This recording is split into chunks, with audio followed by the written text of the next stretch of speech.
Me gustaría saber, esos $200,000 para Orlando, para el viaje en familia, ¿dónde los conseguiste, sanguijuela desempleada? Lo pregunté en voz alta en la cena familiar. Los invitados se quedaron sin reacción, congelados en sus asientos como estatuas de sal. Pero cuando hice la segunda pregunta, mi hijo Miguel se puso blanco al instante. Y mi nuera Mariana dejó caer el tenedor que sostenía en la mano. El sonido del metal contra el plato de cerámica fue lo único que rompió el silencio. Un silencio tan pesado que parecía succionar el aire de la habitación. Nadie respiraba. Nadie se atrevía a mirarme. Excepto yo. Yo no aparté mis ojos de Miguel ni un solo segundo. Tengo 72 años. Me llamo Aurea Correa. Y durante 72 años he aprendido a callarme muchas cosas. He aprendido a sonreír cuando me duele. A asentir cuando quiero gritar. A perdonar cuando debería haber cerrado la puerta. Pero esa noche, frente a una mesa llena de personas que vinieron a comer la comida que yo preparé con mis propias manos, en la casa que yo pagué con mi propio sudor, decidí que ya no iba a callarme más. Porque hay cosas que una mujer no puede seguir tragándose.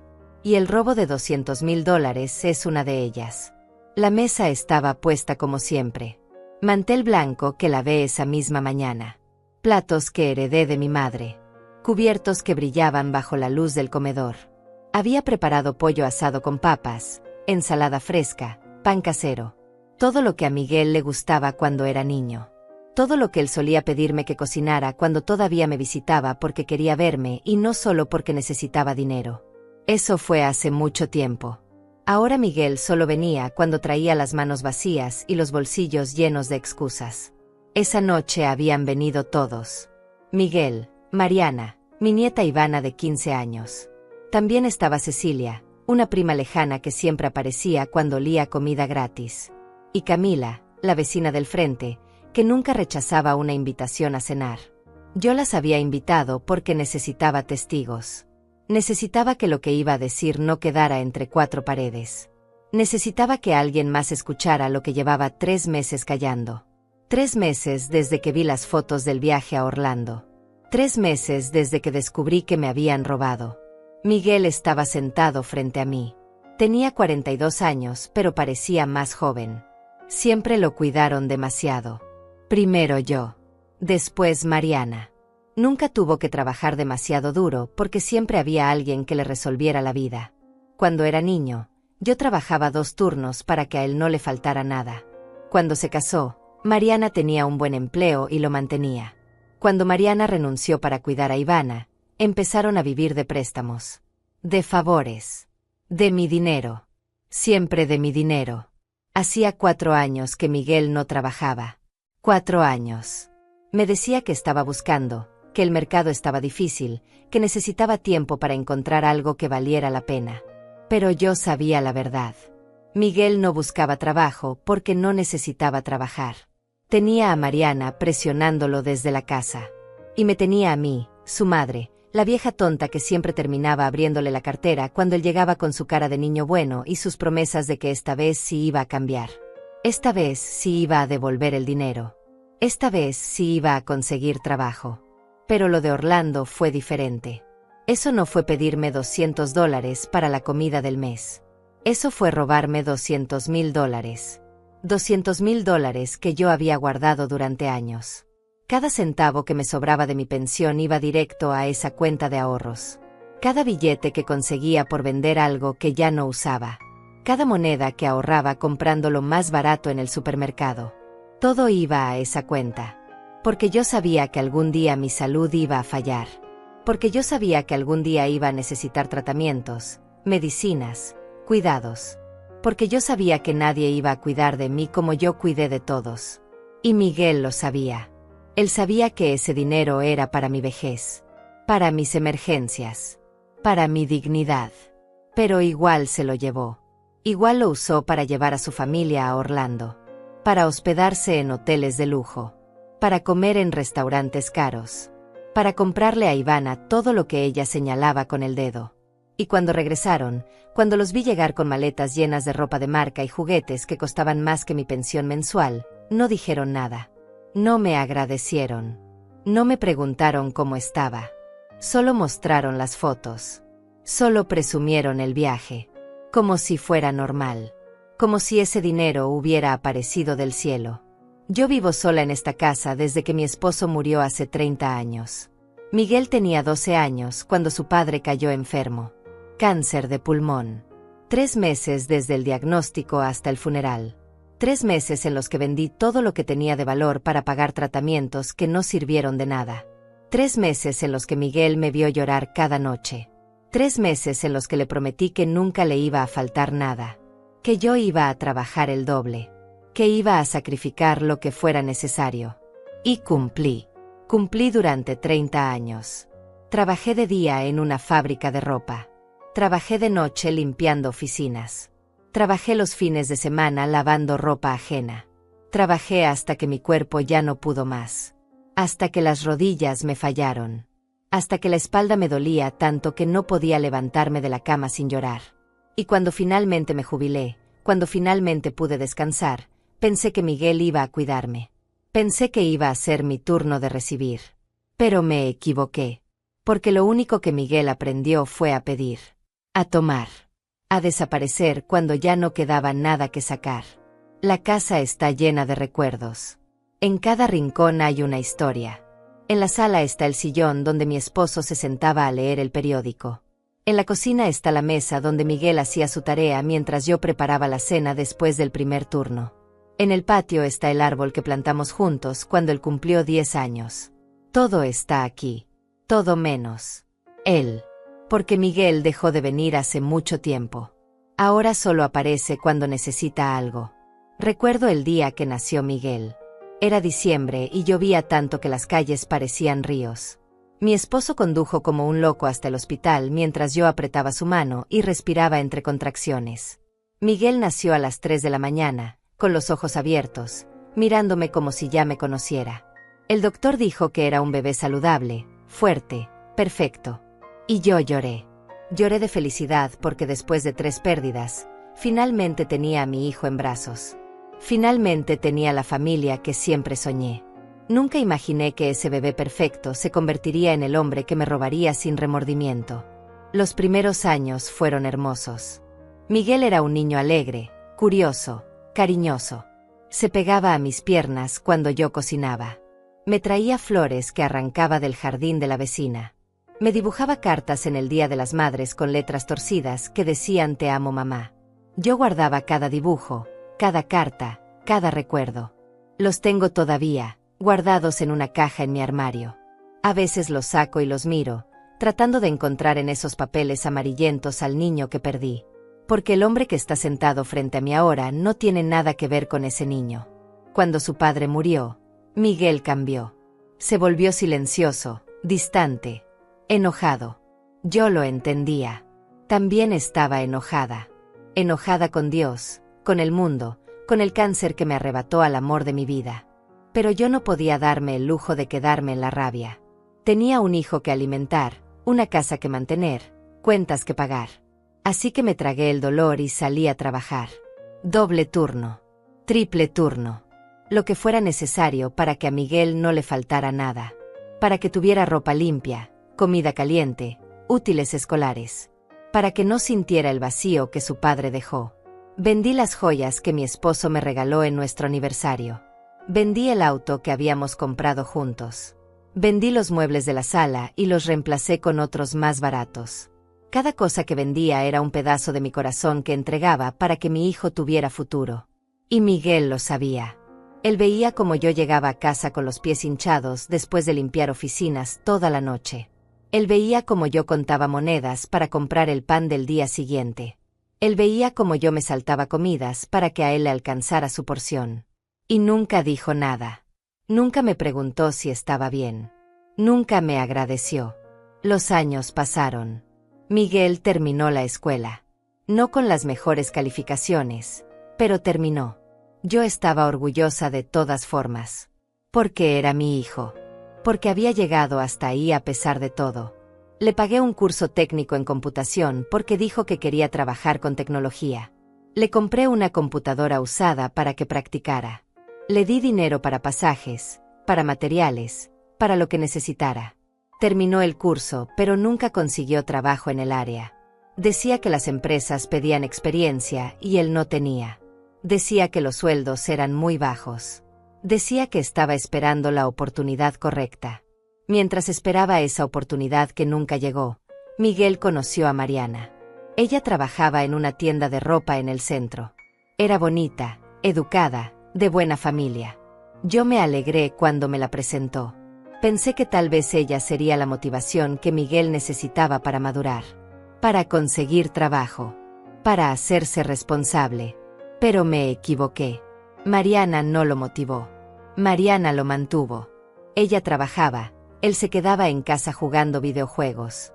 Ella pagaba el alquiler, él pedía dinero prestado para sus caprichos. Y cuando se casaron, yo pagué la boda. Gasté $15,000 en esa boda. $15,000 que no tenía.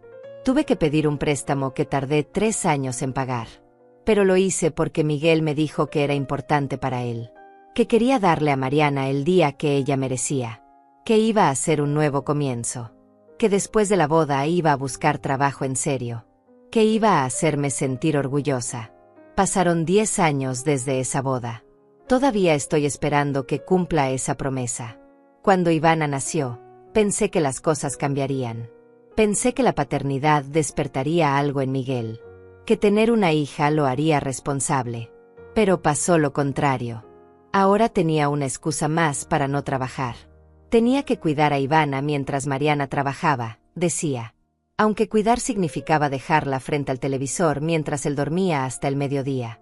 Yo iba a visitarlos y encontraba la casa desordenada, a Ivana con el pañal sucio, a Miguel en pijama a las 3 de la tarde. Y cuando yo le preguntaba por qué no buscaba trabajo, me decía que estaba cansado. Que ser padre era agotador. Que yo no entendía. Yo entendía perfectamente. Yo había sido madre soltera durante 30 años. Yo había trabajado 2 empleos mientras criaba a un niño sola. Yo había limpiado pañales y mocos y vómito mientras Miguel dormía. Yo había pasado noches en vela con el enfermo en brazos. Yo sabía exactamente lo que era ser madre. Y sabía que lo que Miguel sentía no era cansancio. Era pereza. Era comodidad. Era la certeza de que siempre habría alguien que resolviera por él. Yo. Siempre yo. Mariana renunció a su trabajo cuando Ivana cumplió 3 años. Dijo que quería ser madre de tiempo completo. Yo no dije nada. No era mi lugar. Pero sabía lo que eso significaba. Significaba que ahora ninguno de los dos trabajaba. Significaba que iban a vivir de ahorros hasta que se acabaran. Y después iban a venir a mí. Otra vez. Como siempre. Y así fue. 2 meses después de que Mariana renunció, Miguel apareció en mi puerta. Necesito tu ayuda, mamá. Solo por un tiempo. Hasta que consiga algo. Te lo voy a devolver, te lo prometo. Esa fue la primera vez de muchas. Cada mes traía una nueva emergencia. Que si Ivana necesitaba zapatos nuevos. Que si el alquiler había subido. Que si la nevera se había dañado. Que si Mariana necesitaba ir al dentista. Siempre algo. Siempre urgente.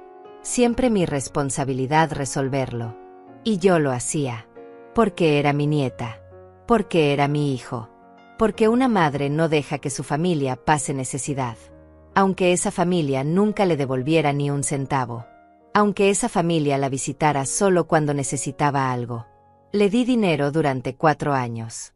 Miles de dólares. No llevaba la cuenta exacta porque me dolía hacerlo. Porque cada vez que sumaba lo que había dado sin recibir nada a cambio, algo dentro de mí se rompía un poco más. Pero si tuviera que calcularlo, diría que fueron al menos $50,000 en esos 4 años. $50,000 que salieron de mi pensión. De mis ahorros. De vender cosas que ya no usaba. De negarme a mí misma cualquier lujo, cualquier capricho, cualquier descanso. Y mientras yo me negaba todo, mientras yo compraba la marca más barata en el supermercado, mientras yo remendaba mi ropa vieja en lugar de comprar nueva, Miguel y Mariana se iban a restaurantes. Ivana tenía el último modelo de teléfono. Mariana compraba carteras que costaban más que mi pensión mensual. Y cuando yo preguntaba cómo podían permitirse esas cosas si no trabajaban, me decían que habían sido regalos. Ofertas. Gangas. Mentiras. Siempre mentiras. Los domingos solían venir a almorzar.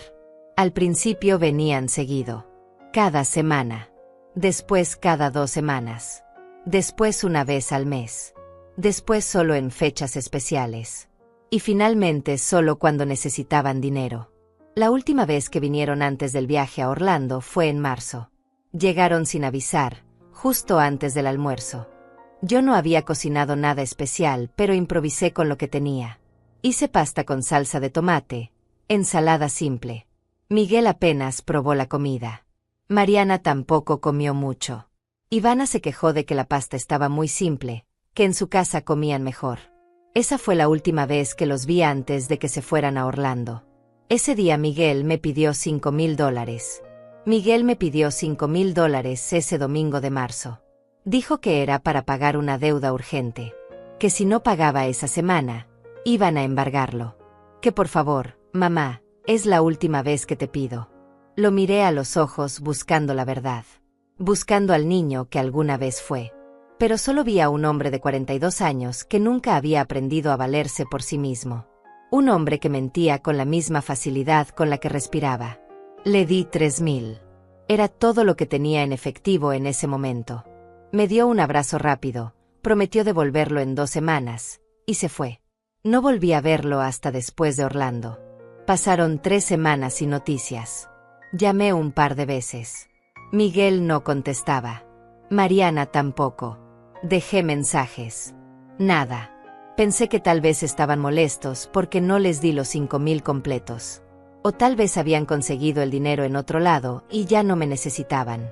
Eso dolía más. Pensar que solo me buscaban cuando yo era útil.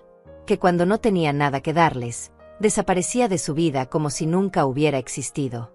Como si 30 años criándolos sola no significaran nada. Fue Cecilia, mi prima, quien me mandó el enlace. Un mensaje en la madrugada. Aurea, vi esto y pensé que debía saberlo. Era el perfil de redes sociales de Ivana. Fotos. Decenas de fotos. Orlando. El castillo brillando de noche. Ivana sonriendo con orejas de ratón. Mariana frente a una tienda de lujo con bolsas en ambas manos. Miguel abrazando a su familia frente a un lago artificial. Restaurantes elegantes. Hoteles con piscinas infinity. Paseos en lancha. Fuegos artificiales. Felicidad. Tanta felicidad comprada con dinero que no tenían. Me quedé mirando las fotos durante horas. No podía dormir. No podía respirar. Cada imagen era una puñalada. Porque yo sabía que ellos no tenían ese dinero. Sabía que hacía 3 semanas Miguel me había rogado $5,000 para una deuda urgente. Y ahora estaban en Orlando gastando lo que parecían decenas de miles de dólares. Los comentarios bajo las fotos eran peores. Amigas de Ivana preguntando cómo habían conseguido ir a un lugar tan caro. La respuesta de Ivana: mi papá consiguió un trabajo increíble. Estamos celebrando. Otra mentira. A la mañana siguiente fui al banco. Necesitaba ver mi cuenta. Necesitaba confirmar lo que ya sospechaba en el fondo de mi corazón. La cuenta de ahorros que había abierto hace 10 años con la ayuda de Miguel. La cuenta donde guardaba cada centavo que me sobraba de la pensión. La cuenta que era mi seguro para la vejez, para emergencias médicas, para el día en que ya no pudiera valerme por mí misma. Le había dado a Miguel acceso como autorizado. Solo para emergencias. Le dije. Solo si me pasa algo y necesitas pagar mis gastos. Confié en él. Fui una tonta. La empleada del banco me imprimió el extracto de los últimos 3 meses. Mis manos temblaban mientras miraba los números. Primera transferencia, $70,000. Hace 2 meses. Segunda transferencia, $80,000. Hace 6 semanas. Tercera transferencia, $50,000. Hace 1 mes. Total, $200,000. $200,000 retirados de mi cuenta. Todas las transferencias autorizadas con la firma digital de Miguel como usuario autorizado. Todas hechas una semana antes de que aparecieran las primeras fotos de Orlando. Le pregunté a la empleada si había algún error. Ella revisó de nuevo. No, señora Correa. Todas las transacciones fueron autorizadas correctamente por el usuario secundario de la cuenta. Sentí que el piso se movía bajo mis pies, que las paredes se cerraban, que el aire se volvía denso y no podía respirar. La empleada me preguntó si me sentía bien. Le dije que sí. Otra mentira. Porque nada estaba bien. Porque mi hijo me había robado. Porque los $200,000 que había ahorrado durante años, negándome todo, trabajando hasta destruir mi cuerpo, ya no estaban. Se los había gastado en un viaje. Salí del banco con el extracto apretado en mi mano. Caminé hasta la parada del autobús sin ver nada. La gente pasaba a mi lado hablando, riendo, viviendo sus vidas normales. Y yo no podía entender cómo el mundo seguía girando cuando el mío acababa de detenerse. Me senté en la banca de la parada y miré el papel. Los números no cambiaban. La realidad no cambiaba. Miguel me había robado $200,000. Y lo había hecho sin dudarlo. Sin preguntarme. Sin importarle que ese dinero era todo lo que yo tenía. Llegué a casa y me senté en la cocina. La misma cocina donde preparé miles de comidas para Miguel cuando era niño.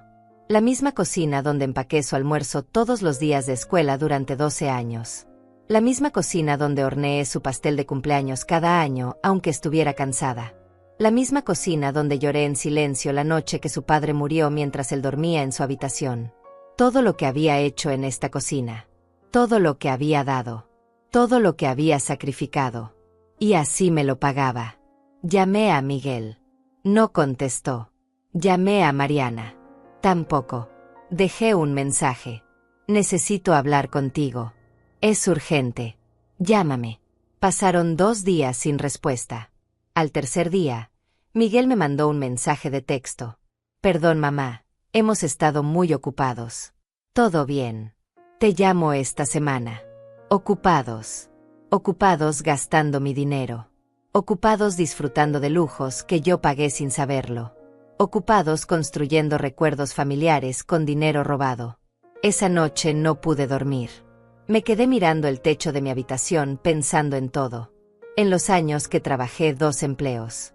En las noches que me dormí llorando de cansancio. En las veces que comí solo pan para que a Miguel le alcanzara la comida. En los sueños que tuve y nunca cumplí porque siempre puse a mi hijo primero. En el viaje que siempre quise hacer y nunca hice porque ese dinero era para emergencias. Para mi vejez. Para mi dignidad. Y Miguel lo tomó como si fuera suyo. Como si yo no importara. A la semana siguiente, Miguel apareció en mi casa. Llegó solo. Sin Mariana. Sin Ivana. Llegó sonriendo, como si nada hubiera pasado. Me trajo flores. Flores baratas del supermercado. Como si eso arreglara algo. Como si unas flores compensaran $200,000. Me abrazó. Hola mamá, te extrañé. Mentira. Si me hubiera extrañado, habría contestado mis llamadas. Si me hubiera extrañado, no me habría robado. Si me hubiera extrañado, habría sido honesto conmigo. Le ofrecí café. Se sentó en la sala como si fuera una visita normal. Empezó a hablarme del viaje. De lo increíble que fue Orlando. De cómo Ivana se divirtió tanto. De cómo Mariana estaba feliz. De cómo hacía años que no pasaban tiempo juntos como familia. Hablaba y yo solo lo miraba. Miraba su boca moverse. Miraba sus manos gesticular. Miraba sus ojos brillar de emoción. Y me preguntaba cómo era posible. ¿Cómo era posible que mi hijo estuviera tan feliz hablando de un viaje que pagó con dinero robado? ¿Cómo era posible que no sintiera ni una pizca de culpa? Le pregunté. Con calma. Con voz tranquila. Miguel, ¿cómo pagaste ese viaje? Se quedó callado por un segundo. Solo un segundo. Después sonrió. Conseguí un trabajo temporal muy bien pagado. Un proyecto de 3 meses. Me pagaron todo por adelantado. Por eso decidimos hacer el viaje ahora, aprovechar antes de que se acabe el dinero. Lo miré. Busqué algo en sus ojos. Algún indicio de verdad. Alguna señal de remordimiento. Nada. Solo una mentira perfectamente ensayada saliendo de su boca con la misma naturalidad con la que me pedía dinero prestado. ¿Qué tipo de trabajo? Pregunté. Consultoría, dijo. Para una empresa de tecnología. No puedo dar muchos detalles. Firmé un acuerdo de confidencialidad. Qué conveniente, pensé. Un trabajo misterioso que paga tanto que alcanza para Orlando, pero que no puede explicar. Un trabajo que apareció de la nada y que nadie puede verificar. Un trabajo que terminará en 3 meses y después volverá a pedirme dinero como siempre. Porque eso es lo que hace Miguel. Miente. Toma. Desaparece. Regresa cuando necesita más. No le dije nada sobre el banco. No le dije que sabía la verdad. Todavía no. Porque necesitaba tiempo para pensar. Necesitaba tiempo para decidir qué hacer. Necesitaba tiempo para procesar que mi hijo, el bebé que sostuve en mis brazos hace 42 años, el niño al que le di todo, se había convertido en un ladrón. En mi ladrón. Miguel se quedó una hora. Habló de planes futuros. De cómo iba a ahorrar del trabajo temporal. De cómo iba a empezar a devolverme todo lo que me debía. Promesas. Siempre promesas que nunca cumplía. Cuando se fue, me senté de nuevo en la cocina. Saqué el extracto del banco que había guardado en un cajón. Lo leí una vez más. $200,000. Toda mi seguridad. Todo mi futuro. Convertido en fotos de Instagram y recuerdos que yo no viví. Y Miguel ni siquiera tuvo la decencia de decirme la verdad. Ni siquiera tuvo el valor de admitir lo que había hecho. Prefirió mentirme a la cara. Prefirió tratarme como si fuera estúpida. Como si no mereciera la verdad. Como si después de todo lo que había hecho por él, no mereciera ni siquiera honestidad. Esa noche decidí que no iba a quedarme callada. 2 semanas después, Miguel me llamó. Mamá, vamos a hacer una cena familiar. Hace tiempo que no nos reunimos todos. Ven el sábado. Su voz sonaba alegre, despreocupada. Como si nada malo hubiera pasado. Como si no me hubiera robado $200,000. Como si yo fuera solo su madre ingenua que siempre estaría ahí sin importar lo que él hiciera. Le dije que sí. Que ahí estaría. Porque ya había tomado una decisión. Ya sabía lo que iba a hacer. Pero necesitaba el momento correcto. Necesitaba testigos. Necesitaba que esto fuera público. Pasé esos días preparándome. Fui de nuevo al banco y pedí copias certificadas de todos los movimientos. La empleada me preguntó si necesitaba ayuda legal. Le dije que todavía no, pero que tal vez pronto. Guardé los documentos en un sobremanila. También imprimí todas las fotos de Orlando que Ivana había subido a las redes sociales. Cada foto de restaurante caro. Cada foto de compras. Cada foto sonriente que gritaba dinero, lujo, felicidad comprada con mi sacrificio. Las puse en orden cronológico. Creé mi evidencia. El sábado llegó. Me puse mi mejor vestido. Uno gris que había comprado hace años para una boda. Me maquillé un poco. Me peiné con cuidado. Quería verme digna. Quería verme fuerte. Porque iba a necesitar toda la fuerza que tuviera. Tomé el sobre con los documentos. Tomé mi cartera. Y salí de mi casa sabiendo que cuando regresara, nada sería igual. Que después de esa noche, la relación con mi hijo estaría rota para siempre. O tal vez ya estaba rota. Tal vez llevaba años rota y yo me negaba a verlo. La casa donde vivían Miguel y Mariana quedaba a media hora en autobús. Era una casa alquilada en un barrio de clase media. Nada lujoso pero tampoco humilde. 2 habitaciones, pequeño jardín, cochera. Más de lo que yo tenía cuando criaba a Miguel sola. Más de lo que ellos podían pagar sin trabajar. Toqué el timbre. Mariana abrió la puerta. Aurea, qué bueno que viniste. Pasó. Me abrazó. Un abrazo frío. Un abrazo de compromiso. Como todo lo que hacía conmigo. Siempre correcta, siempre educada, pero nunca genuina. Nunca cálida. Adentro ya estaban los demás invitados. Cecilia, mi prima, que había venido porque yo se lo pedí. Camila, la vecina de mi cuadra, que también invité personalmente. Necesitaba gente que me conociera. Gente que supiera quién era yo. Gente que pudiera dar testimonio de lo que iba a pasar. Miguel estaba en la cocina terminando de cocinar. Ivana estaba en su habitación, probablemente en el teléfono que le habían comprado con mi dinero. Todo parecía normal. Una cena familiar cualquiera. Pero yo sabía que no lo era. Miguel salió de la cocina limpiándose las manos en un paño. Mamá, llegaste. Qué bueno verte. Me dio un beso en la mejilla. Olía a colonia cara. Llevaba ropa nueva. Zapatos que no le había visto antes. Todo nuevo. Todo comprado recientemente. Todo pagado con dinero que no era suyo. Sonreí. Le devolví el beso. Jugué el papel de madre amorosa por última vez. Porque después de esta noche, ese papel terminaría. Después de esta noche, ya no iba a fingir que todo estaba bien. Nos sentamos a la mesa. Mariana había preparado la mesa con mantel, servilletas de tela, copas de vino. Todo muy elegante. Todo para impresionar. Miguel sirvió la comida. Pollo al horno con verduras asadas. Ensalada gourmet con nueces y queso azul. Pan artesanal. Vino tinto importado. Comida que costaba más de lo que yo gastaba en comida en una semana. Comida que ellos no podían pagar. Pero ahí estaba, servida como si fuera lo más normal del mundo. Como si ellos fueran una familia próspera que podía darse esos lujos. Empezamos a comer. La conversación era ligera. Cecilia preguntó por el viaje a Orlando. Miguel y Mariana se iluminaron. Empezaron a contar historias. Los parques que visitaron. Los espectáculos que vieron.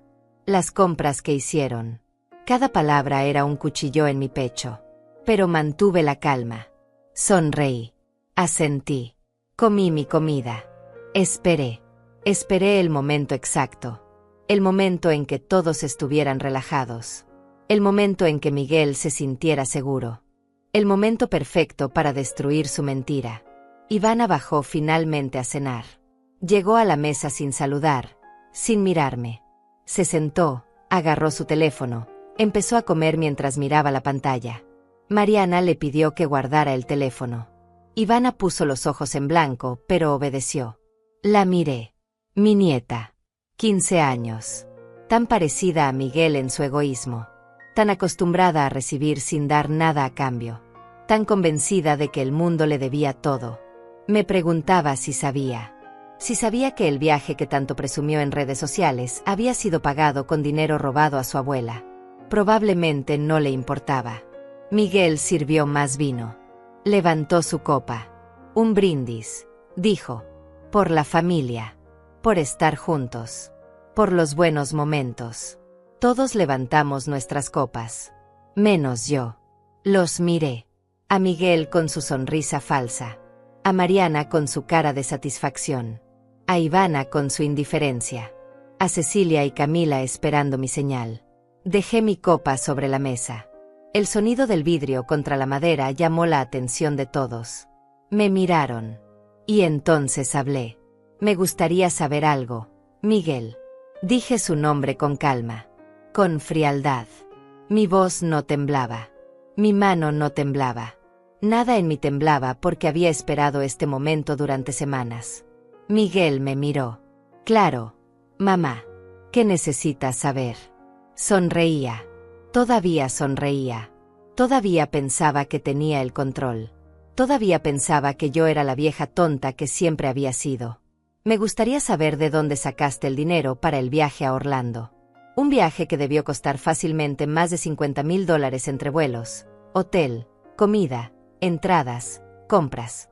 El silencio cayó sobre la mesa como una piedra. Miguel dejó de sonreír. Mariana se puso tensa. Ivana levantó la vista de su plato. Cecilia y Camila me miraron, sabiendo que esto era el comienzo de lo que les había advertido. Miguel se aclaró la garganta. Ya te lo dije, mamá. Conseguí un trabajo temporal. Me pagaron bien. Decidimos darnos ese gusto. Su voz sonaba menos segura ahora. Menos convincente. Pero todavía trataba de mantener la mentira. Así, el trabajo misterioso de consultoría que no puedes explicar. ¡Qué conveniente! Mi voz seguía calmada, pero había algo en mi tono que hizo que Miguel se pusiera pálido. Mamá, no sé por qué dudas de mí. ¿Por qué iba a mentirte? Porque me has mentido toda tu vida, Miguel. Porque llevas 4 años sin trabajar y de repente tienes dinero para Orlando.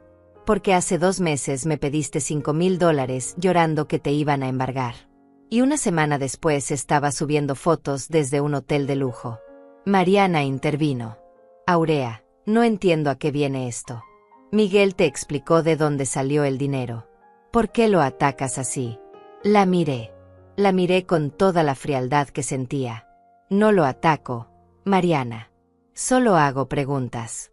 Preguntas que cualquier madre haría cuando su hijo, que lleva años pidiéndole dinero prestado, de repente tiene fondos para un viaje de más de $50,000.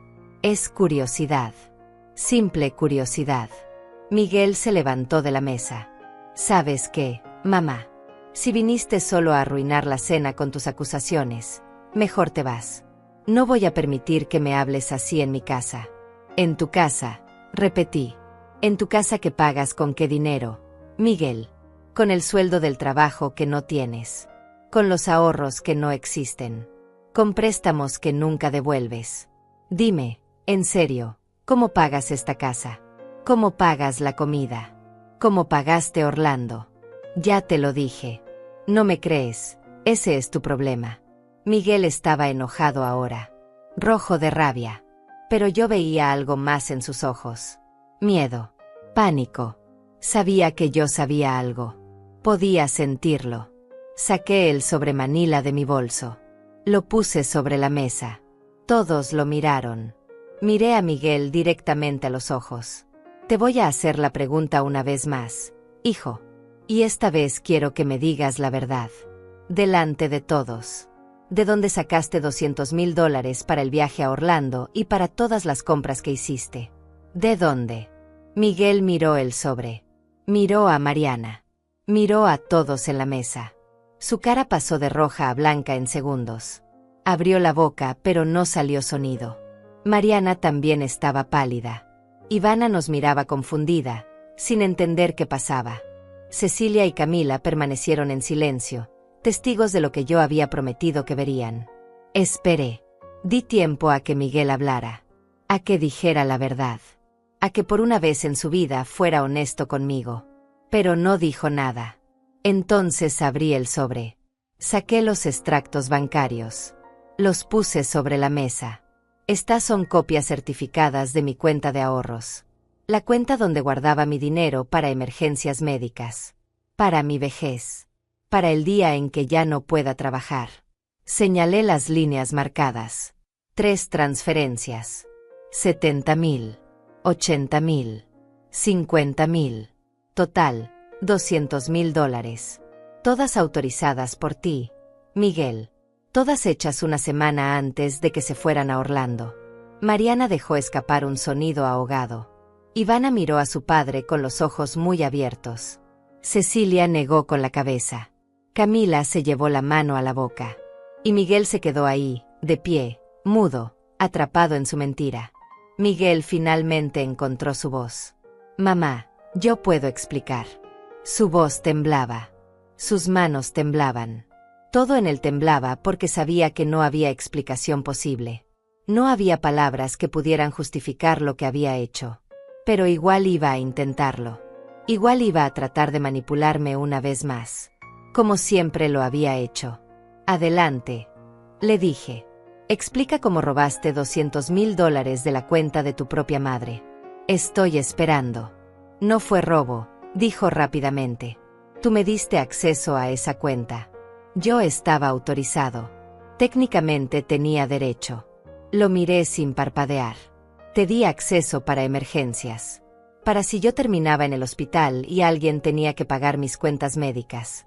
No para que te llevaras todo mi dinero y te fueras de vacaciones a Orlando. Eso no es una emergencia, Miguel. Eso es robo. Llámalo como quieras, pero eso es exactamente lo que es. Mariana se levantó también. Aurea, entiendo que estés molesta, pero Miguel tiene razón. Tú le diste acceso. Él no hizo nada ilegal. La miré. Esta mujer que nunca trabajó un día desde que renunció. Esta mujer que vivía de mi dinero sin remordimiento. Esta mujer que ahora tenía el descaro de defender lo indefendible. Mariana, tú sabías de dónde venía ese dinero. Cuando planeaban el viaje, cuando compraban los boletos, cuando se hospedaban en hoteles de lujo, tú sabías que ese dinero era mío. Y no dijiste nada. Eso te hace cómplice. Ivana interrumpió. Abuela, no entiendo por qué estás tan enojada. Papá dijo que era un préstamo. Que te lo iba a devolver. Un préstamo, repetí. Un préstamo se pide. Se solicita permiso. Se firma un documento. Se acuerda un plazo de pago. Esto no fue un préstamo, Ivana. Esto fue tu padre entrando a mi cuenta bancaria a escondidas y llevándose todo lo que yo tenía ahorrado. Sin preguntarme. Sin decirme. Eso no es un préstamo. Eso es robo.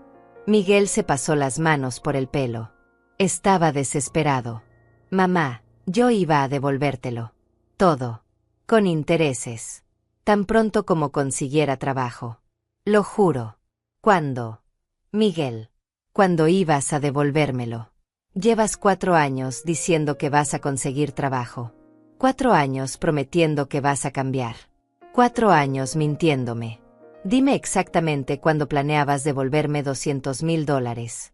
Dame una fecha. Un plan. Algo concreto. Silencio. Por supuesto. Porque no había plan. Nunca lo hubo. Cecilia habló por primera vez. Miguel, ¿cómo pudiste hacerle esto a tu madre? Después de todo lo que ella hizo por ti. Trabajó 2 empleos para criarte sola. Se sacrificó toda su vida. Y así le pagas. Miguel la miró. Tú no sabes nada, Cecilia. Tú no sabes lo difícil que ha sido para mí. Las presiones, el estrés, las responsabilidades. Necesitaba ese viaje. Mi familia lo necesitaba. Necesitábamos reconectarnos, crear recuerdos juntos. Recuerdos comprados con el dinero de tu madre, dijo Camila. Con el dinero que ella guardó para sus propias emergencias. Para su salud. Para su vejez. Y tú se lo quitaste para ir a un parque de diversiones. No ves nada malo en eso. Miguel la miró con odio. Ustedes no opinan. Esto es entre mi madre y yo. Es asunto familiar. No, Miguel, dije. Ya no es solo asunto familiar. Es asunto legal. Porque lo que hiciste tiene un nombre. Se llama apropiación indebida. Y tiene consecuencias. El pánico en su cara creció. Mamá, no puedes hablar en serio. No vas a demandarme. Soy tu hijo. Tu único hijo. No puedes hacerme eso. ¿Por qué no? Pregunté. Tú me hiciste algo peor. Me robaste mi seguridad. Mi tranquilidad. Mi futuro. Todo lo que tenía para sobrevivir mis últimos años. Y lo hiciste sin pensarlo 2 veces. Sin preguntarme. Sin importarte que soy tu madre de 72 años que ya no puede trabajar. Que ya no puede recuperar ese dinero. Entonces dime, ¿por qué no puedo demandarte? Mariana empezó a llorar. Lágrimas falsas. Lágrimas calculadas. Aurea, por favor. Piensa en Ivana. Piensa en tu nieta. Si demandas a Miguel, destruyes esta familia. Ivana va a sufrir. No puedes hacerle eso a tu nieta. La miré. Usaba a Ivana como escudo. Como siempre. Como hacían cada vez que necesitaban manipularme emocionalmente. Pero ya no funcionaba. Ya no iba a dejar que usaran a mi nieta para chantajearme. Ivana va a sufrir más si crece pensando que está bien robar. Que está bien mentir. Que está bien usar a las personas. Esto es una lección para ella también. En ese momento sonó el timbre. Todos nos quedamos quietos. Nadie esperaba a nadie más. Miguel fue hasta la puerta. Lo escuché hablar con alguien. Después regresó a la sala. Detrás de él venía un hombre de unos 60 años, delgado, con lentes, vestido con camisa y pantalón formal. Me miró y sonrió. Aurea. ¿Cuánto tiempo? Yo lo reconocí inmediatamente. Marcos Fajardo. Mi antiguo vecino. El hombre al que ayudé hace 15 años cuando perdió su trabajo y no tenía cómo alimentar a su familia. Marcos, ¿qué haces aquí? Pregunté sorprendida. Miguel lo miró confundido. ¿Quién es usted? ¿Por qué está en mi casa? Marcos lo ignoró. Caminó hasta la mesa y me saludó con un abrazo. Aurea, recibí tu mensaje hace unos días. Me pediste que investigara algo. Y lo hice. Traje lo que necesitas. Sacó una carpeta de su maletín. La puso sobre la mesa junto a mis extractos bancarios. Mi corazón latía rápido. No sabía exactamente qué había encontrado, pero sabía que era importante. Marcos trabajaba como contador antes de jubilarse. Cuando lo llamé la semana pasada, le pedí un favor. Le expliqué la situación. Le di los datos de Miguel. Le pedí que revisara si había algo más. Algo que yo no supiera. Marcos tenía contactos. Conocía gente. Y era bueno encontrando información financiera. Si Miguel había hecho algo más, Marcos lo encontraría. Y aparentemente lo había hecho. Aurea me salvó la vida hace 15 años, dijo Marcos mirando a Miguel. Cuando perdí mi trabajo y mi familia iba a terminar en la calle, ella nos dio dinero. Nos dio comida. Nos dio esperanza. Nunca me pidió que se lo devolviera. Solo me pidió que algún día ayudara a alguien más. Hoy vine a devolver ese favor. Abrió la carpeta. Sacó varios documentos. Miguel, empezó Marcos, no solo tomaste $200,000 de la cuenta de tu madre. También abriste 3 tarjetas de crédito a nombre de ella sin su conocimiento. Usaste copias de su identificación y autorizaciones falsificadas. Acumulaste una deuda de $35,000 en esas tarjetas. ¿Comprando qué? Pregunté con voz que no reconocía como mía. Marcos revisó los documentos. Electrónicos.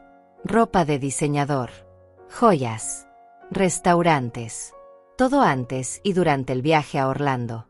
Sentí que el aire se iba de mis pulmones. No eran solo 200,000. Eran $235,000. Y deudas que yo no sabía que existían. Deudas que estaban a mi nombre. Que podían arruinar mi crédito. Que podían hacer que me demandaran a mí. Miguel se dejó caer en su silla. Mariana lloraba más fuerte ahora. Ivana miraba a su padre como si fuera un extraño. Cecilia y Camila estaban en shock. Y yo me quedé allí, de pie, tratando de procesar que la traición era aún peor de lo que pensaba. Marcos continuó. También encontré que Miguel intentó poner la casa de Aurea como garantía para un préstamo de $100,000 hace 3 semanas. El préstamo fue negado porque el banco descubrió que la firma de Aurea en los documentos no coincidía. Intentaste hipotecar mi casa, dije lentamente. Intentaste quitarme lo único que tengo. Miguel no respondió. Solo miraba el piso. Derrotado. Atrapado. Sin más mentiras que contar. Marcos puso una mano en mi hombro. Aurea, traje copias de todo. Extractos de las tarjetas. Documentos del intento de préstamo. Análisis de firmas que prueban falsificación. Correspondencia del banco. Todo lo que necesitas para proceder legalmente. También hablé con un abogado amigo mío. Está dispuesto a tomar tu caso sin cobro inicial. Solo le pagas si ganan. Y con esta evidencia, van a ganar. Tomé los documentos. Los miré. Página tras página de pruebas de la traición de mi hijo. Miguel finalmente habló. Mamá, lo siento. Lo siento mucho. No quería que llegara a esto. Estaba desesperado. Tenía deudas. Mariana quería cosas. Ivana necesitaba cosas. Yo solo quería darles lo que merecían. Darles una vida mejor. Y pensé que tú no te ibas a dar cuenta. Que podía devolverlo antes de que lo notaras. Pero todo salió mal. Todo se complicó. Ahora sí estoy buscando trabajo. Ahora sí voy a cambiar. Te lo prometo. Dame otra oportunidad. Lo miré. Este hombre de 42 años llorando como niño. Este hombre que había tenido miles de oportunidades y las desperdició todas. Este hombre que era mi hijo y a quien ya no reconocía. ¿Cuántas oportunidades te he dado, Miguel? ¿Cuántas veces te he perdonado? ¿Cuántas veces te he ayudado? Y cada vez prometes cambiar. Cada vez juras que será diferente. Pero nunca cambia. Nunca es diferente. Y ahora me pides otra oportunidad después de robarme todo. Después de intentar quitarme mi casa. Después de arruinar mi nombre con deudas. Dime por qué debería creerte esta vez. Porque soy tu hijo, susurró. Porque me amas. Porque una madre siempre perdona. Lo miré por mucho tiempo. Sí, dije finalmente. Eres mi hijo. Y sí, te amo. Pero el amor no significa dejar que me destruyas. El amor no significa ser tu víctima eterna. He amado mal. He perdonado mal. He dado mal. Porque te enseñé que podías hacer lo que quisieras sin consecuencias. Que siempre estaría aquí para rescatarte. Pero se acabó, Miguel. Esta vez las consecuencias son reales. Tomé todos los documentos. Los de Marcos y los míos. Los guardé en el sobre. Miré a todos en la mesa. Esta cena termina aquí. Cecilia, Camila, gracias por venir. Marcos, gracias por tu ayuda. Me voy. Miguel se levantó. Mamá, por favor. No te vayas así. Podemos arreglar esto. Podemos hablar. Ya no hay nada que hablar, dije. Mi abogado se pondrá en contacto contigo. Caminé hacia la puerta. Miguel me siguió. Mariana lloraba.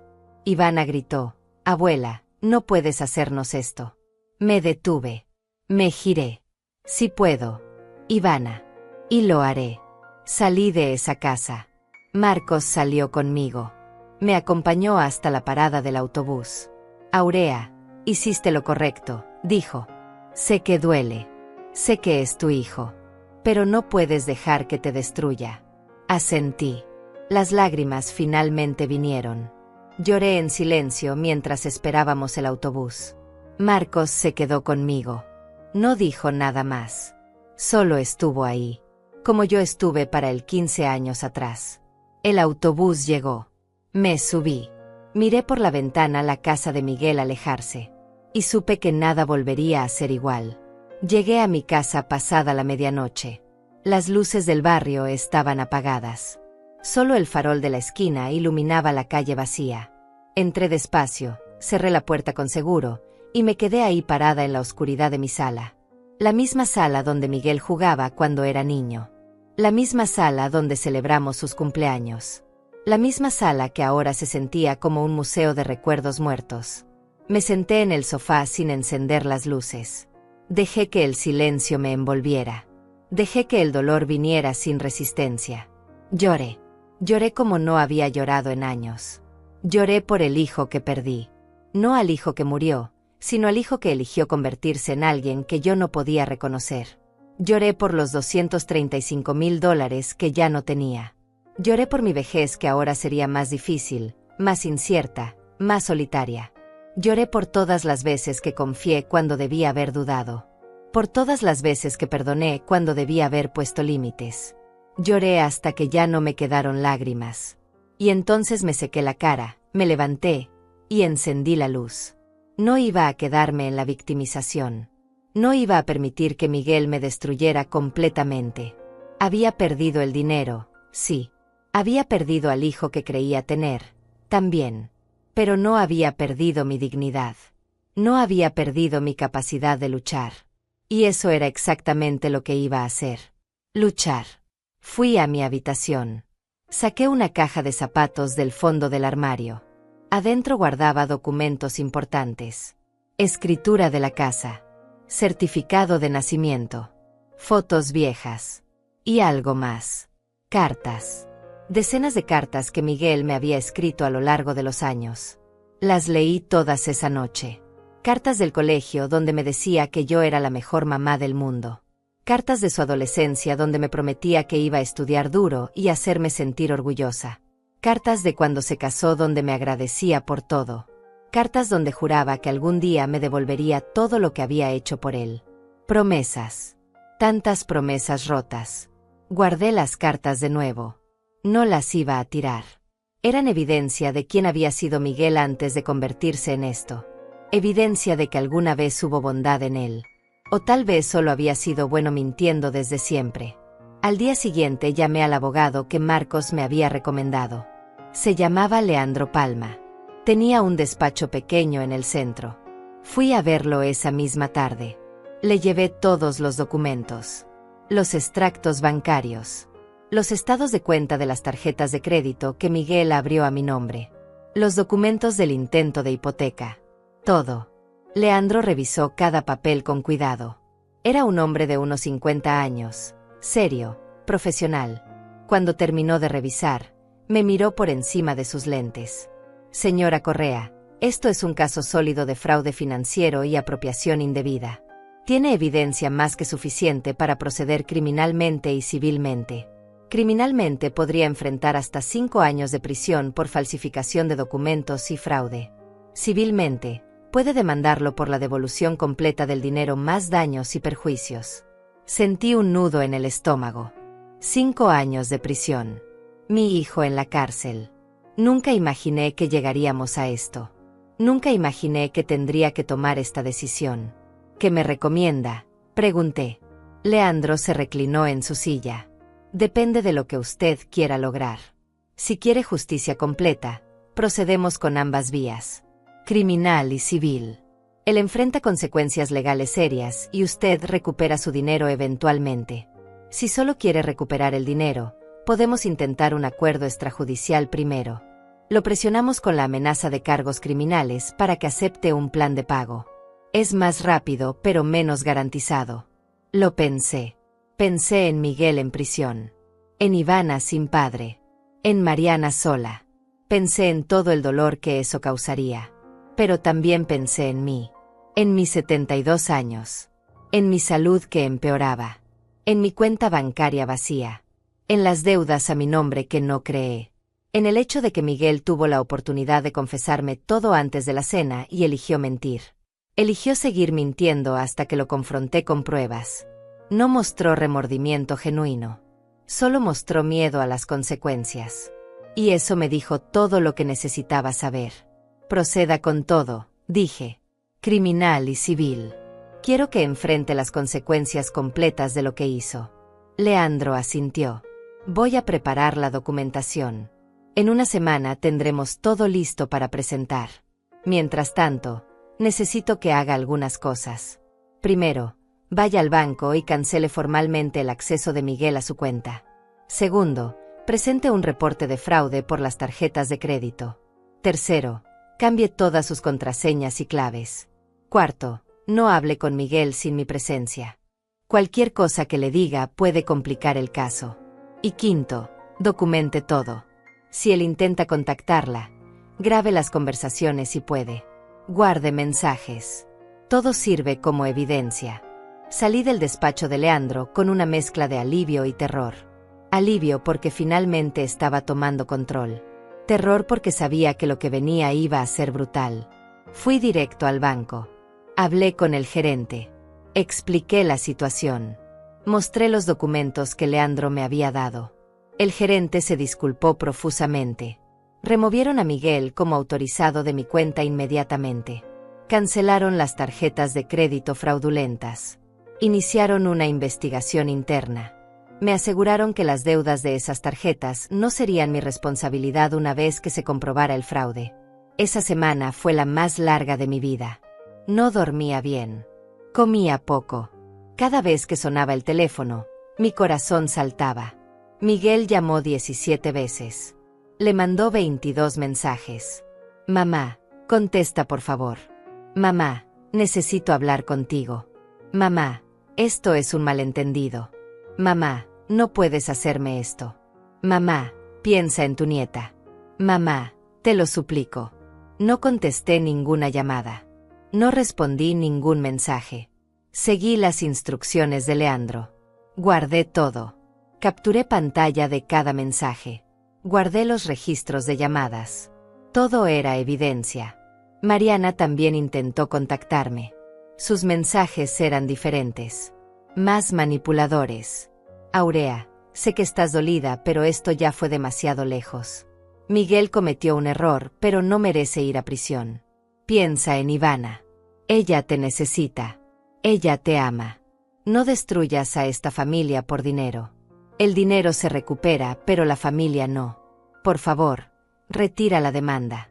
Podemos arreglar esto como familia. Borré sus mensajes sin responder. No iba a caer en su manipulación. No esta vez. Organicé toda mi casa. Revisé cada documento que tenía. Cada papel importante lo puse en carpetas etiquetadas. Hice copias de todo y las guardé en lugares diferentes. Una copia en mi casa. Una copia en casa de Cecilia. Una copia en el despacho de Leandro. No iba a arriesgarme a que desapareciera evidencia. También empecé a escribir. Escribí todo lo que recordaba. Cada vez que Miguel me pidió dinero. Cada promesa rota. Cada mentira. Fechas, cantidades, contextos. Mi memoria no era perfecta, pero hice mi mejor esfuerzo. Leandro dijo que este tipo de registro podía ser útil. Una noche, casi una semana después de la cena, alguien tocó mi puerta. Eran las 9 de la noche. No esperaba visitas. Miré por la ventana. Era Miguel. Estaba solo. Se veía terrible. Ojeras profundas. Ropa arrugada. Barba sin afeitar. Tocó de nuevo. Mamá, sé que estás ahí. Por favor. Solo quiero hablar. 5 minutos. Te lo ruego. Me quedé quieta. No iba a abrir. No sin testigos. No sin Leandro presente. Miguel siguió tocando. Siguió suplicando. Pasaron 20 minutos. Finalmente se fue. Al día siguiente, Leandro me llamó. Señora Correa, presentamos los cargos esta mañana. La fiscalía aceptó el caso. Miguel va a ser notificado oficialmente en las próximas 48 horas. También presentamos la demanda civil. Él tendrá que responder en 30 días. Quiero que esté preparada. Esto se va a poner difícil. Él va a intentar contactarla más. Va a enviar gente a que hable con usted. Va a tratar de hacerla sentir culpable. Manténgase firme. Recuerde por qué está haciendo esto. Gracias, Leandro, dije. Estoy lista para lo que venga. Pero no estaba lista. No realmente. Porque 2 días después, cuando Miguel recibió la notificación oficial de los cargos criminales, cuando entendió que esto era real, que su madre realmente le estaba demandando, que realmente podía ir a prisión, algo en él se rompió. Y lo que hizo después cambió todo. Miguel apareció en la puerta de Cecilia a las 6 de la mañana. Mi prima me llamó alterada. Aurea, tu hijo está aquí. Está llorando. Dice que necesita hablar contigo. Que si no vienes, va a hacer algo terrible. No sé qué hacer. Le dije que no fuera.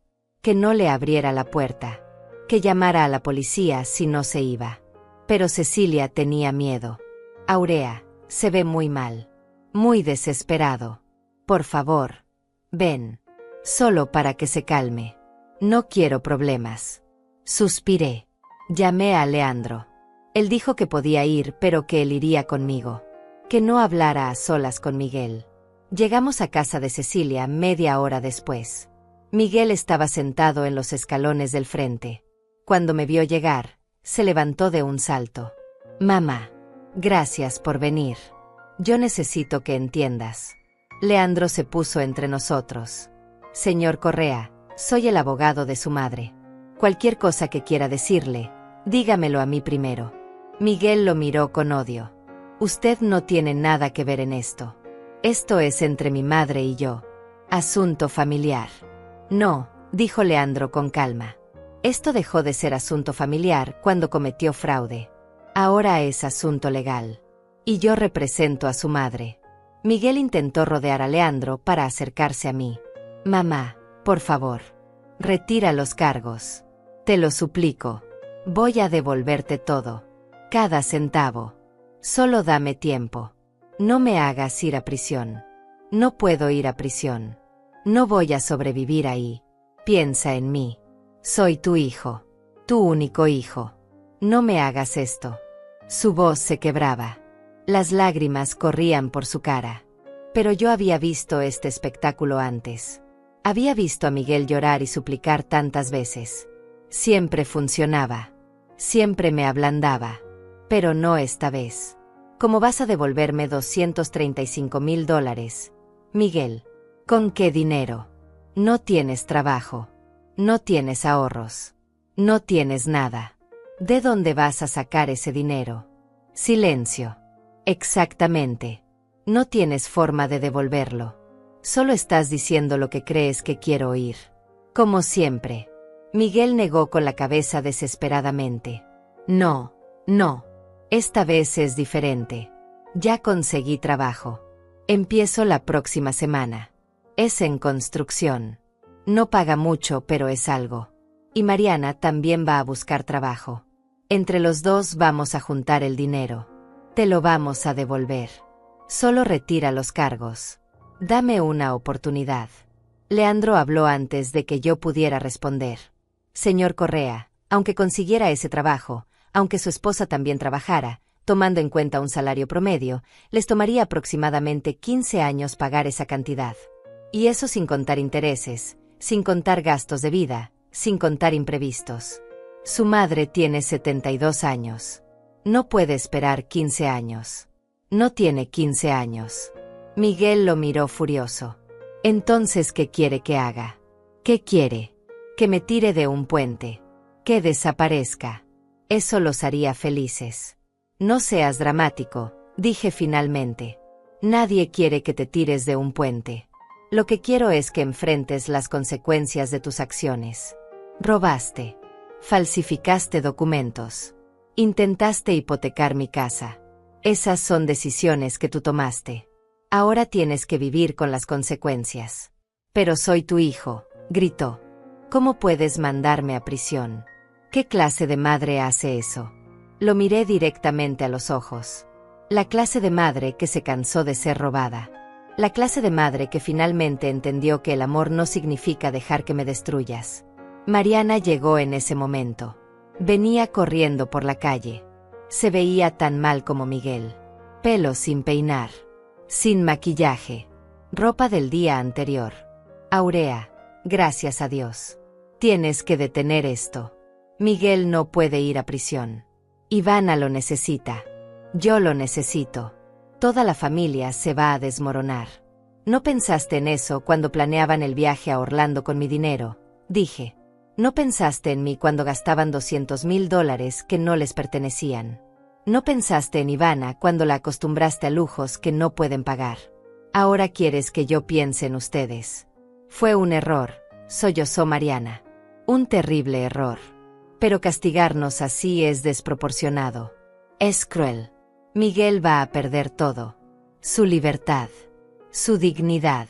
Su futuro. ¿Y para qué?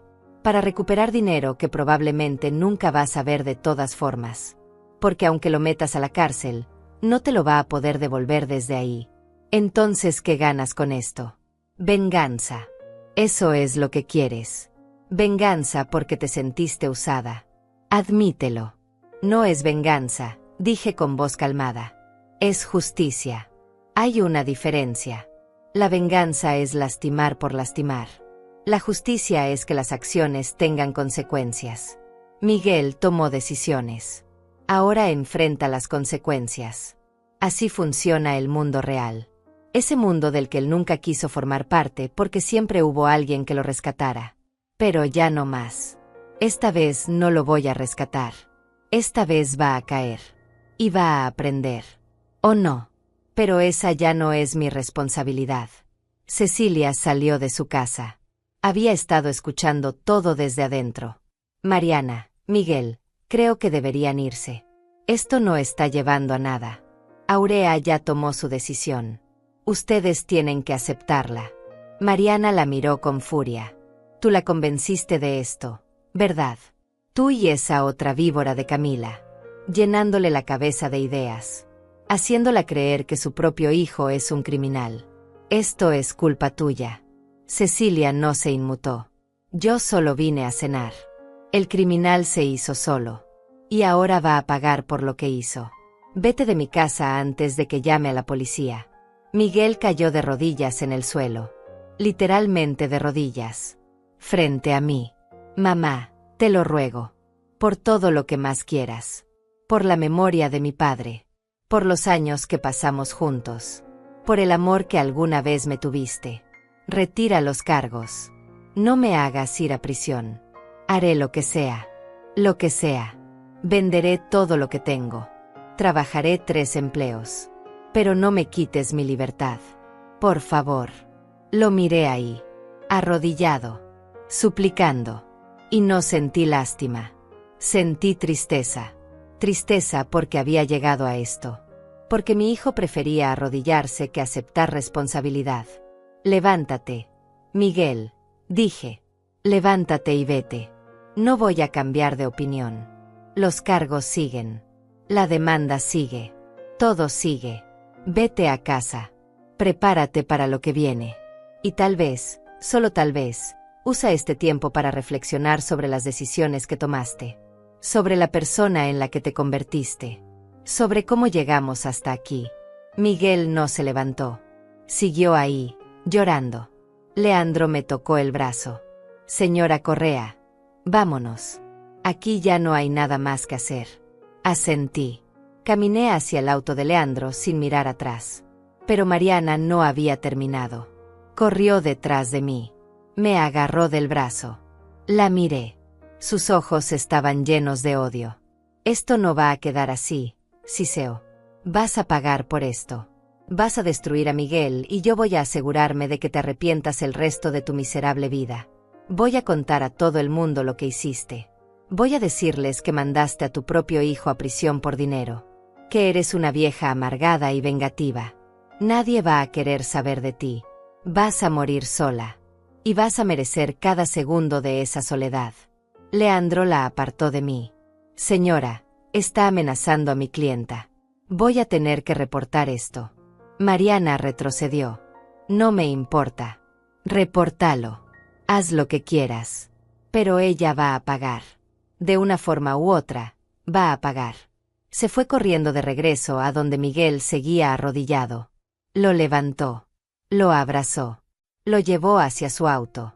Antes de subirse, Miguel me miró una última vez. Ya no había súplica en sus ojos. Solo había odio. Puro odio. Y supe que Mariana tenía razón en una cosa. Esto no iba a quedar así. Ellos no iban a aceptar las consecuencias sin pelear. Los días siguientes fueron un infierno. Miguel y Mariana empezaron una campaña. Llamaron a cada familiar que conocían. Les contaron su versión. Que yo era una madre cruel. Que los estaba destruyendo por un malentendido. Que Miguel había tomado el dinero creyendo que era un préstamo. Que yo estaba exagerando. Que estaba siendo vengativa. Algunos familiares me llamaron. Tíos lejanos. Primos que no veía hacía años.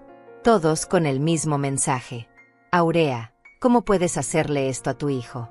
La familia se soluciona en familia. Retira los cargos. Perdónalo. Tuve que explicarme una y otra vez. Mostrar evidencia. Enviar copias de documentos. Algunos entendieron.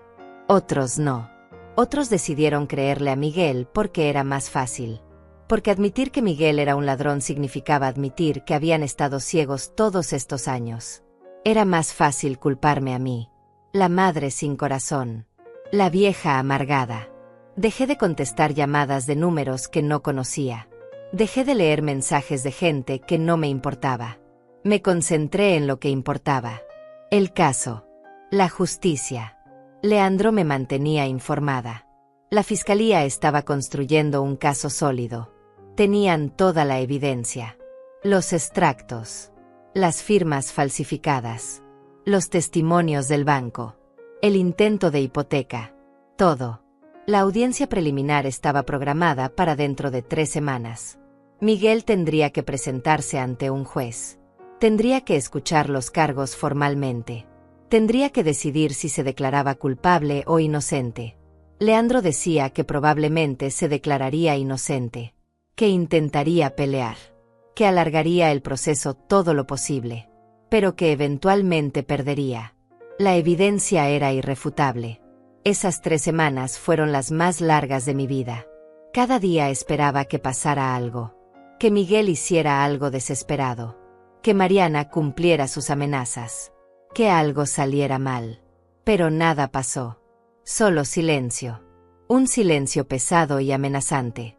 El silencio antes de la tormenta. Y yo esperé. Esperé a que llegara el día de la audiencia. El día en que finalmente miraría a mi hijo a los ojos en una corte. El día en que un juez decidiría su futuro. El día en que todo cambiaría para siempre. El día de la audiencia llegó. Me desperté a las 5 de la mañana, aunque la audiencia era a las 10. No había podido dormir. Me vestí con cuidado. El mismo vestido gris que usé para la cena. El vestido de mi dignidad. Me peiné. Me maquillé apenas. Quería verme fuerte pero no vengativa. Quería verme como lo que era. Una mujer de 72 años buscando justicia. Leandro pasó por mí a las 8. El trayecto al juzgado fue silencioso. Él sabía que yo necesitaba ese silencio. Llegamos temprano. La sala estaba vacía todavía. Nos sentamos en las bancas de madera a esperar.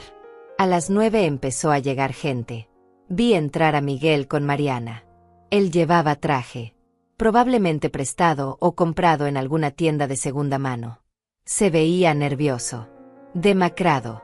Cuando me vio, apartó la mirada rápidamente. Mariana me fulminó con los ojos, pero no dijo nada. Se sentaron del otro lado de la sala. Lo más lejos posible de mí. Como si la distancia física pudiera borrar lo que había pasado. Llegó el abogado de Miguel. Un hombre joven que parecía recién salido de la universidad. Defensor público. Miguel no tenía dinero para pagar un abogado privado. Qué irónico. Había gastado $235,000 en lujos, pero no tenía para su propia defensa. El abogado habló con ellos unos minutos. Vi cómo Miguel asentía. Cómo Mariana lloraba. Cómo el abogado revisaba documentos con cara de preocupación. Sabía que no tenía caso. La evidencia era abrumadora. A las 10 en punto entró el juez. Todos nos pusimos de pie. Era una mujer de unos 60 años. Pelo canoso recogido. Lentes. Expresión seria. Se sentó. Nos indicó que nos sentáramos. Empezó a leer el caso. Estado contra Miguel Correa. Cargos. Apropiación indebida, falsificación de documentos, fraude financiero. Mi corazón latía tan fuerte que pensé que todos podían escucharlo. El juez miró a Miguel. Señor Correa, entiende los cargos que se le imputan. Miguel se levantó tembloroso. Sí, su señoría. ¿Cómo se declara? Hubo un silencio largo. Todos esperábamos. Miguel miró a su abogado. El abogado asintió. Miguel respiró profundo. Culpable, su señoría. Me declaro culpable. Un murmullo recorrió la sala. Mariana sollozó en voz alta. Yo me quedé quieta. No esperaba esto. Pensé que pelearía, que negaría todo, que intentaría escapar de las consecuencias como siempre lo había hecho. Pero se había declarado culpable. Leandro me apretó la mano. Esto es bueno, susurró. Significa que acepta responsabilidad. El juez será más considerado en la sentencia. El juez continuó. Muy bien. Dado que se declara culpable, procederemos directamente a considerar los argumentos para la sentencia. Abogado defensor, tiene algo que decir. El abogado de Miguel se levantó. Su señoría, mi cliente reconoce la gravedad de sus acciones. Cometió un error terrible motivado por desesperación financiera y presión familiar. Pero es un hombre sin antecedentes criminales. Un padre de familia. Alguien que ahora ha conseguido empleo y está dispuesto a reparar el daño. Solicito clemencia. Una sentencia suspendida con libertad condicional y un plan de restitución. Leandro se levantó. Su señoría, mi clienta es una mujer de 72 años que fue víctima de abuso financiero por parte de su propio hijo. Él no solo tomó sus ahorros de vida, también abrió tarjetas de crédito fraudulentas a su nombre e intentó hipotecar su casa sin consentimiento. Estas no son acciones de desesperación. Son acciones calculadas y repetidas que muestran un patrón de abuso. La señora Correa ahora vive en incertidumbre financiera. Su vejez está comprometida. Solicito que se imponga una sentencia que refleje la seriedad del crimen y que garantice restitución real. El juez me miró. Señora Correa, ¿quiere decir algo? Me levanté despacio. Mis piernas temblaban. Mi voz también al principio. Su señoría, yo crié a mi hijo sola después de que su padre muriera. Trabajé 2 empleos durante 30 años para darle todo. Sacrifiqué mi salud, mis sueños, mi futuro por él. Y él tomó todo lo que yo había guardado para mi vejez y lo gastó en vacaciones. No me pidió permiso. No me dijo la verdad. Me robó. Y cuando lo confronté, mintió. Solo admitió la verdad cuando le mostré evidencia irrefutable. Mi voz se hizo más firme. No busco venganza. Busco justicia. Busco que entienda que las acciones tienen consecuencias. Que no puede vivir toda su vida usando a las personas sin enfrentar responsabilidad. Eso es todo.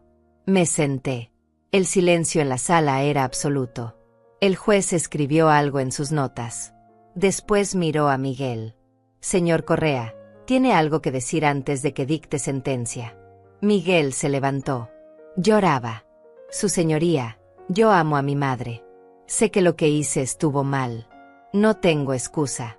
Solo puedo decir que lo siento. Que me arrepiento. Que si pudiera regresar el tiempo, lo haría diferente. Pero no puedo. Solo puedo prometer que voy a dedicar el resto de mi vida a reparar el daño. A devolverle cada centavo.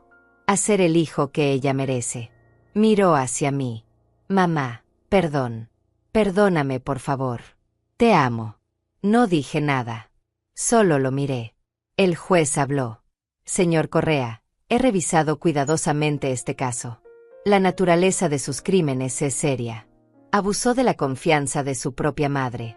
Una mujer vulnerable de edad avanzada que dependía de esos ahorros. Sin embargo, también considero que se ha declarado culpable. Que no tiene antecedentes. Que tiene una familia. Mi decisión es la siguiente. Lo condeno a 3 años de prisión. Sin embargo, suspenderé 2 años de esa sentencia. Cumplirá 1 año efectivo en prisión. Después saldrá en libertad condicional por 5 años, durante los cuales deberá pagar restitución completa a su madre más intereses. Mariana gritó. No. Por favor, no 1 año. Miguel se tambaleó. Su abogado lo sostuvo. El juez continuó. Además, durante la libertad condicional no podrá contactar a la víctima sin su consentimiento expreso.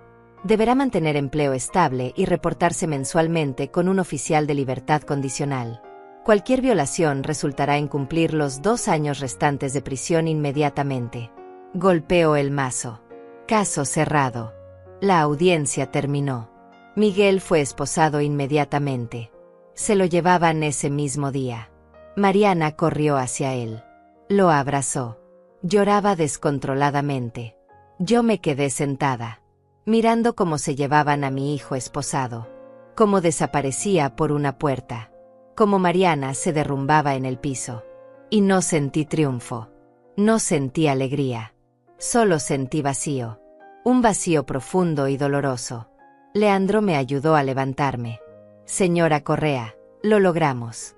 Justicia fue servida. Asentí. Pero no me sentía victoriosa. Me sentía destruida. Salimos del juzgado. Afuera estaba Cecilia esperándome. Me abrazó. Lo hiciste bien, Aurea. Hiciste lo correcto. Marcos también estaba ahí. Había venido a apoyarme. Me dio un abrazo. Aurea, sé que duele ahora. Pero con el tiempo verás que esto era necesario. Que no tenías otra opción. Asentí de nuevo. No podía hablar. Si hablaba, lloraría. Y no quería llorar en público. No quería que nadie viera mi dolor. Llegué a casa y finalmente me permití sentir todo. La rabia. La tristeza. La culpa. La duda. Me pregunté si había hecho lo correcto. Si había sido demasiado dura. Si debía haber aceptado el plan de pago sin cargos criminales. Si debía haber perdonado una vez más. Pero entonces recordé las mentiras. El robo.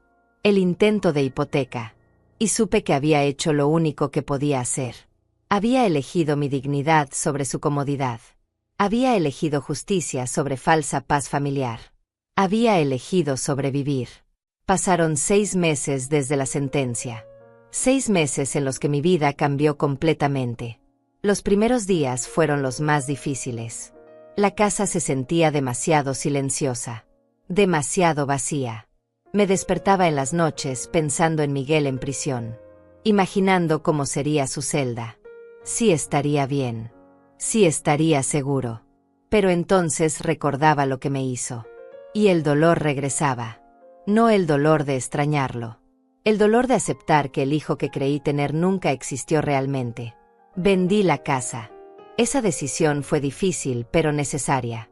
Había demasiados recuerdos en esas paredes. Recuerdos que ya no me traían paz sino angustia. Recuerdos de un pasado que había terminado. La vendí por un buen precio. Con ese dinero y lo poco que quedaba en mi cuenta después del robo, compré un departamento pequeño en otra ciudad. Un lugar nuevo. Un lugar sin fantasmas. Un departamento de 2 habitaciones cerca de un lago. Con vista a los árboles. Con luz natural que entraba por ventanas grandes. Un lugar para empezar de nuevo. Me mudé sola. Cecilia ofreció ayudarme, pero le dije que necesitaba hacerlo yo misma. Empacar cada caja fue un proceso de sanación. Decidir qué llevar y qué dejar. Me deshice de todo lo que me conectaba al dolor. Fotos de Miguel adulto. Regalos que me había dado. Cartas recientes. Todo a la basura. Pero guardé las fotos de cuando era niño. Guardé sus dibujos de la primaria. Guardé los recuerdos del hijo que alguna vez fue. Porque ese niño sí existió. Ese niño sí me amó. Lo que pasó después no fue culpa de ese niño. En la nueva ciudad nadie me conocía. Nadie sabía mi historia. Yo era solo Aurea. Una mujer de 72 años que vivía sola cerca del lago. Empecé a caminar todas las mañanas. Algo que nunca había hecho porque siempre estaba trabajando o cansada o preocupada. Pero ahora tenía tiempo. Caminaba 1 hora cada mañana respirando aire fresco. Mirando el agua. Escuchando los pájaros. Sintiendo el sol en mi cara. Reconectando con la vida que había olvidado vivir. Aprendí a conducir. A los 72 años. Siempre había dependido del transporte público o de que alguien me llevara. Pero decidí que ya no quería depender de nadie. Tomé clases. Practiqué. Me costó. Reprobé el examen la primera vez. Pero lo intenté de nuevo. Y la segunda vez pasé. Conseguí mi licencia. Compré un auto usado pero confiable. Y conduje sola por primera vez en mi vida. La sensación de libertad fue indescriptible. Yo controlaba hacia dónde iba. Yo decidía cuándo parar. Yo manejaba mi propia vida literalmente. Empecé a escribir. Compré un cuaderno y empecé a escribir mi historia. No para publicarla. No para mostrársela a nadie. Solo para mí. Para procesar. Para entender. Para sanar. Escribí sobre mi infancia. Sobre conocer a mi esposo. Sobre su muerte. Sobre criar a Miguel sola. Sobre los sacrificios. Sobre las mentiras. Sobre el robo. Sobre la traición. Sobre el juicio. Sobre todo. Y mientras escribía, algo dentro de mí se liberaba. El peso que había cargado durante décadas empezaba a aligerarse. Un día, 3 meses después de mudarme, recibí una carta de Miguel. Llegó desde la prisión. La miré durante horas sin abrirla. No sabía si quería leer lo que decía. Finalmente la abrí. Era corta.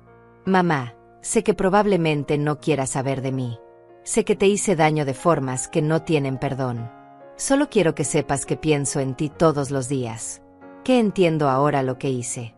Que merezco estar aquí. Que cuando salga, si algún día me das la oportunidad, voy a demostrarte que puedo cambiar. No te pido que me perdones. Solo te pido que te cuides. Que seas feliz. Que vivas la vida que siempre mereciste. Te amo. Miguel. Doblé la carta. La guardé en un cajón. No respondí. Tal vez algún día lo haría. Tal vez no. Pero ese día no era hoy. Hoy mi prioridad era yo misma. Mi sanación. Mi paz. Por primera vez en 72 años, yo era mi prioridad. No Miguel. No ningún hijo. No ninguna familia. Yo. Y eso no me hacía egoísta. Me hacía sobreviviente. Me hacía fuerte. Me hacía libre. Planté flores en mi balcón. Rosas, margaritas, girasoles. Las regaba cada mañana mientras tomaba mi café. Las veía crecer. Las veía florecer. Y me veía a mí misma en ellas. Creciendo de nuevo después de ser pisoteada. Floreciendo después de un invierno largo y oscuro. Renaciendo. Conocí a otras mujeres en el edificio.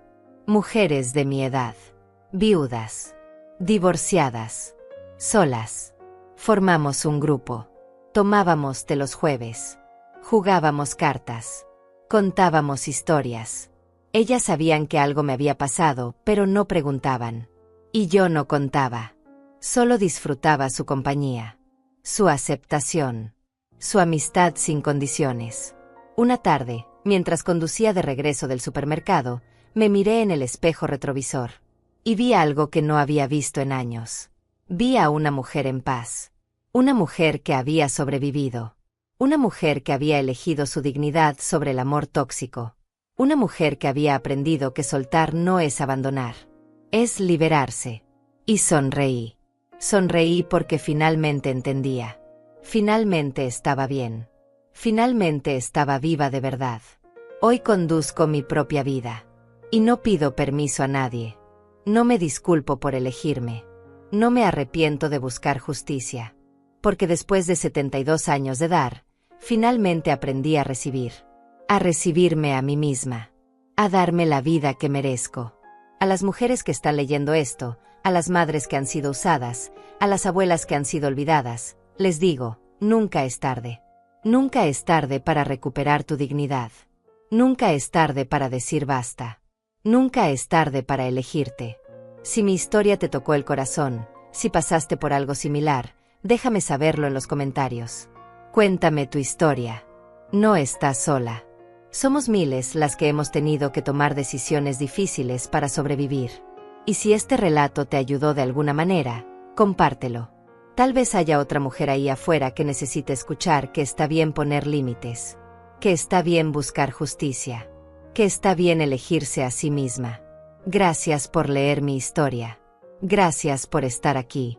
Gracias por entender. Y recuerda, tu vida te pertenece. No la entregues completa a quien no la valora. Guarda algo para ti. Siempre guarda algo para ti.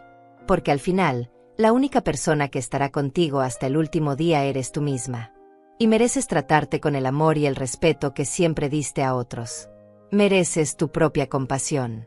Mereces tu propia lealtad. Mereces vivir en paz.